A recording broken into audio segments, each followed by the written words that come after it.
Immortal beings. Yes, they're immortal. Totally, ridiculously immortal. All nine-tailed beasts, from Shukaku to Kurama, are basically made of pure chakra with feelings. So even if they get killed or completely run out of chakra, they don't really die. Nope.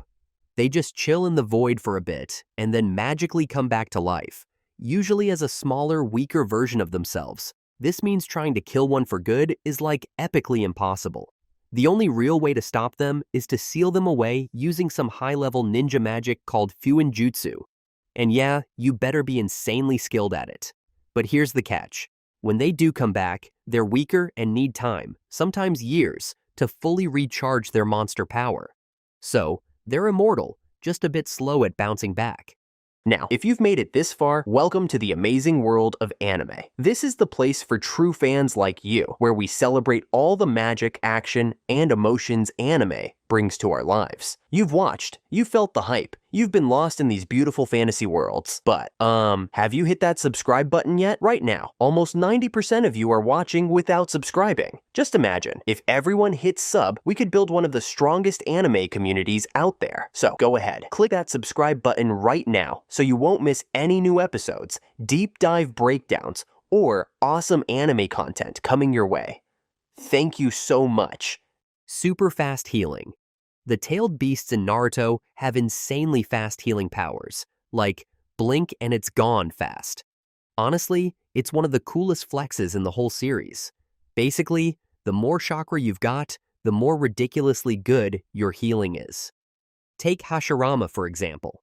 The dude had so much chakra, he could out-heal pretty much anyone, including Naruto, who's literally an Uzumaki with a giant fox living in his belly. Hashirama didn't even need jutsu to heal. His body just did it, automatically, casually, brutally better than Tsunade's legendary Strength of 100 seal. So yeah, when you've got a tailed beast inside you, your healing goes full beast mode.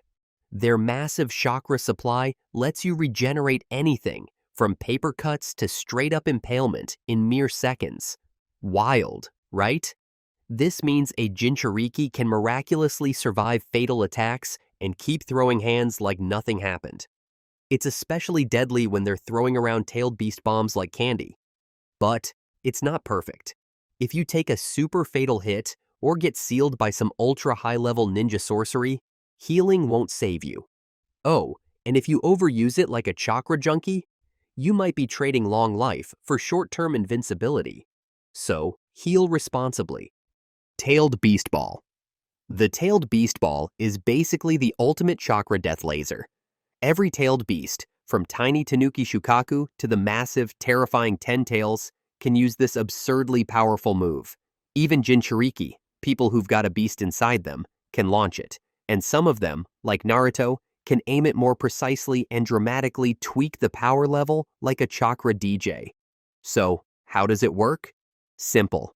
You squish together negative and positive chakra in a super specific 2:8 ratio. Yes, they do chakra math. Then boom, out comes a glowing ball, a chakra beam, or even a massive shockwave. Stylish and terrifying. The Ten Tails takes things up a notch by launching multiple beast balls like it's playing dodgeball with entire continents. Each one is strong enough to casually obliterate the strongest barriers like they're made of wet paper. These things are like supernatural nuclear bombs. When fired, they light up the battlefield with a blinding chakra flash and make you seriously question your life choices. They destroy terrain, punch through insane defenses like Susanoo, and can be shaped to fit any battle situation. Versatile and horrifying. But, plot twist, they're not perfect. It takes a few moments to charge up all that massive chakra, which means the tailed beast is wide open to attack during the warm-up. And if your opponent is fast or crazy enough, they can block it with another beast ball or some ridiculously overpowered defense. Massive chakra reserves.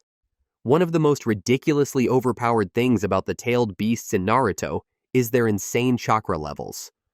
Like seriously, every single one of them, from sleepy sand raccoon Shukaku all the way to the nightmare-fueled Ten Tails, has enough energy to make normal ninjas look like battery-powered toys. This chakra isn't just for them either. Nope. they can generously share it with their Jinchuriki or even entire ninja armies. Just imagine Naruto in KCM mode handing out chakra like Halloween candy. 1 second you're tired, next second you're glowing with nine tails juice. Now sure, most tailed beasts are kinda equal when it comes to raw chakra, except for Kurama and the 10 tails. Kurama, even with just half of him, could solo wreck ninja villages for brunch. And the 10 tails? That thing is basically the cosmic origin of all chakra. Cheat code energy levels, unlocked. No wonder every ninja village wanted a tailed beast as their personal WMD. In the ninja world, it's simple. The more chakra you have, the more respect you get. Tenten swings a legendary fan once and passes out. Meanwhile, Naruto and Killer Bee are tossing around high-level jutsu like it's a warm-up. Naruto even gave chakra to thousands of shinobi at once, just because he felt like it. Power move. This gives Jinchuriki a huge advantage, especially in long battles or against multiple enemies. They're like the final boss who never runs out of mana. But, and this is a big but, handling that much chakra isn't easy. If the Jinchuriki doesn't have the skill, control, or emotional stability of a monk on a mountain, things can go very badly. Like boom, you're possessed by an ancient beast badly. Smart enemies can even turn that infinite chakra into a weakness, using chakra-absorbing jutsu. Oops. So yeah, being a walking chakra tank is cool, but it's also a double-edged kunai. To truly use that power, a Jinchuriki needs not just strength, but also wisdom, patience, and, most importantly, a whole lot of respect for the giant beast they're borrowing it from. Because in the end, tailed beasts aren't just energy balls with teeth. They're pure, ancient, natural power, wild and wise like the universe itself. So if you're going to use that chakra, you better treat it, and them, right. Wide area devastation. This right here? This is where things go from cool jutsu to full-on natural disaster simulator. The tailed beasts aren't just strong. They can wreck entire landscapes and mess with thousands of people at once. These aren't ninja techniques. These are god-tier catastrophes with fur and teeth. Let's be real, when you're the size of a mountain, just roaring is already an attack. Kurama lets out a mighty scream and boom! Shockwaves fly out like invisible bulldozers, flattening forests, villages, hopes, and dreams. Even a casual tail swipe from any of these beasts can casually redesign geography. And the worst part? Most of it is instinctive. They don't even have to try. Now take Izobu, the three-tailed turtle with ocean-sized rage. This guy uses water style to summon massive tsunamis that could drown whole regions. And the scary part? He's smarter in water. He weaponizes lakes, rivers, and puddles like a full-blown sea monster. Environmental destruction? Eco-unfriendly? Extremely. But the true king of chaos is the 10 tails. This beast doesn't just destroy cities, it triggers continental-level natural disasters for breakfast. Earthquakes? Yup. Sinkholes? Sure. Tsunami, windstorms, spontaneous landscape redecoration? All included. One roar, and suddenly it feels like Mother Nature is angry and on steroids. And if that's not enough terror for you, here comes the final boss move. Infinite Tsukuyomi. Forget physical damage, this one attacks your mind and soul. When the 10 tails turns into the creepy-looking god tree and the flower blooms, the Jinchuriki, like Madara or Obito, activates the jutsu by shooting moonlight into the sky. This light hypnotizes the entire world, literally everyone, and traps them in a perfect dream forever. That's right, the world ends not with a bang, but with sparkly moonlight and permanent brain jail. This move is basically Netflix, but cursed and in your sleep. It's global, instant, and nightmarishly effective. The only catch? You need some serious boss-tier chakra and timing. Only ultra-gigachods like Madara can pull it off. For everyone else, better start praying or learning how to sleep fight. So yeah, being a Jinchuriki is cool and all, but if you're the Jinchuriki of the 10 tails, you're not a ninja anymore. You're a walking apocalypse. Elemental powers. Besides being giant chakra monsters and walking natural disasters, Every tailed beast also has its own elemental style, like a signature move that screams, "Yeah, I own this battlefield." Let's start with Shukaku, the one-tail sand tanuki. This dude can control sand like it's part of his soul. Gaara inherited this sandy skill too, and when they team up, terrifyingly iconic. Remember Gaara versus Kimimaro?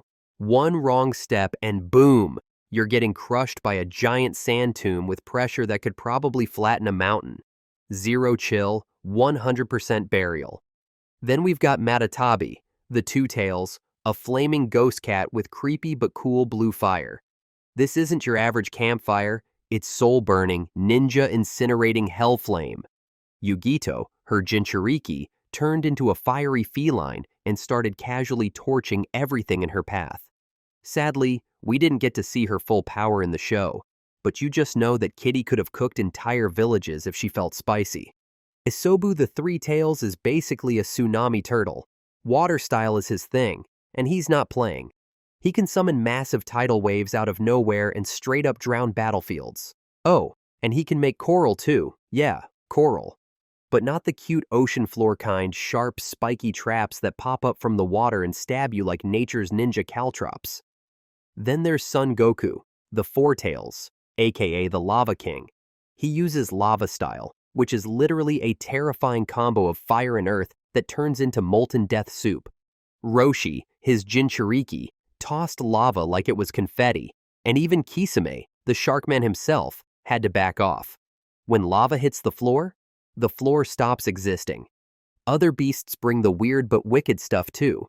Kokuo, Five Tails, has Boil Release, a steamy power-up that lets him hit harder and faster, like a pressure-cooked rocket horse.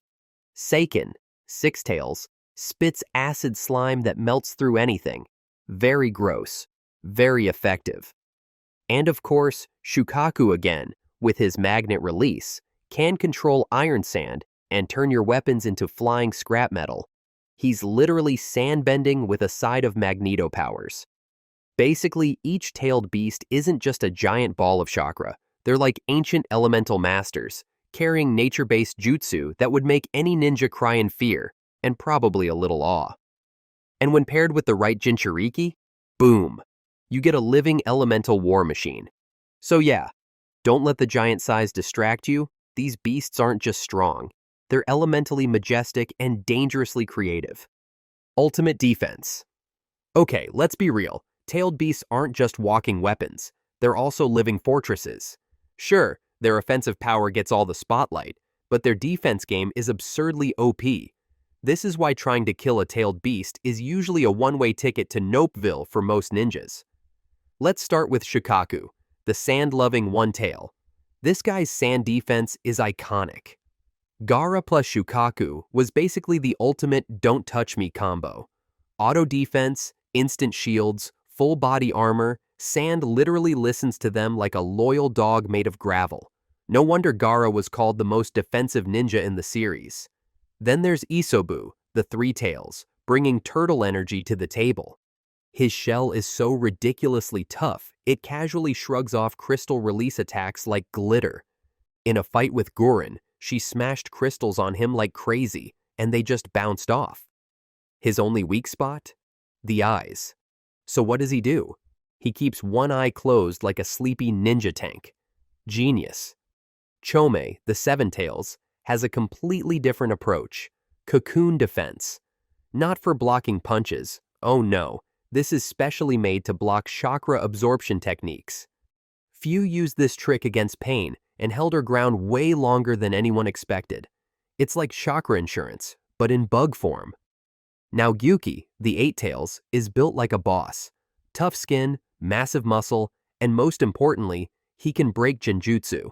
That's right, he's not just a tank, he's a mental tank. Thanks to his strong bond with Killer Bee, they created this unshakable defense against brain tricks.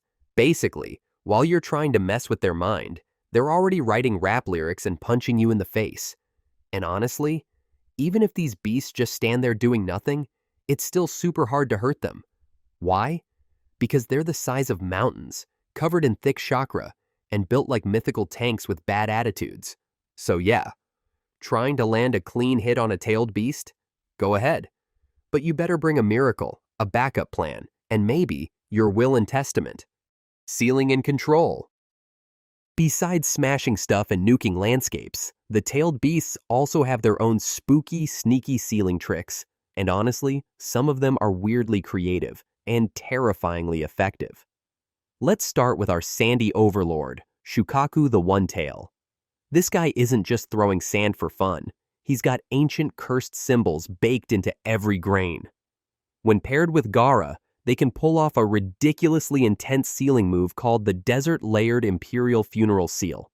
Yes, it sounds like a boss fight, because it is. Here's what it does. Sand plus magnetic fields plus cursed symbols equals your body gets squished and locked down in a giant sandy prison. Gaara even used this monster move against Madara, and it was strong enough to force him to pop out a full Susanoo just to survive. That's not defense, that's a panic button. Next up, Seiken, the Six Tails, a giant slime-spraying slug beast. His sealing style? Way grosser. Instead of mystical symbols or flashy explosions, Seiken just spits ultra-sticky goo that glues his enemies in place like they stepped in a nightmare.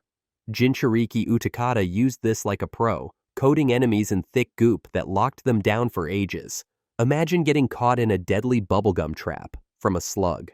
It's gross, sticky, and weirdly effective, especially in tight spaces where enemies can't dodge. Then we have Gyuki, the Eight Tails, who just straight up brings ink warfare into the mix. Yes, ink. This dude blasts ink from his mouth, squid style, blinds opponents, and then creates ink clones that sneak up and seal you while you're flailing around like, what just happened? Forget basic traps. This is tactical, stealthy, and weirdly artistic. It's like getting ambushed by a living calligraphy master who hates you. These sealing and control techniques show that tailed beasts aren't just about raw power. They're crafty, tactically dangerous, and full of weird surprises. Whether it's sand magic, snail glue, or ninja ink art, each beast has a totally unique way of messing with your movement and locking you down hard. So yeah, if you're thinking, I'll just outrun the tailed beast, good luck. They're not just strong, they're annoyingly clever, creatively terrifying, and seriously good at ruining your day. Tactical Genius Mode. Sure, tailed beasts can smash mountains and nuke armies, but let's not forget, they're also smart. Like, dangerously smart. These guys aren't just walking WMDs, they're ancient war strategists with galaxy brain-level IQ, especially two of them, Gyuki, Eight Tails, and Kurama, Nine Tails. Gyuki isn't just Killer Bee's hype man, he's basically a battlefield coach. He constantly gives Bee tactical advice mid-fight, like how to properly fire a tailed beast bomb or when to combo up a move. It's like having a combat-savvy octopus whispering cheat codes in your ear. Kurama? Oh boy, this fox doesn't play around. He's basically the Sun Tzu of chakra warfare.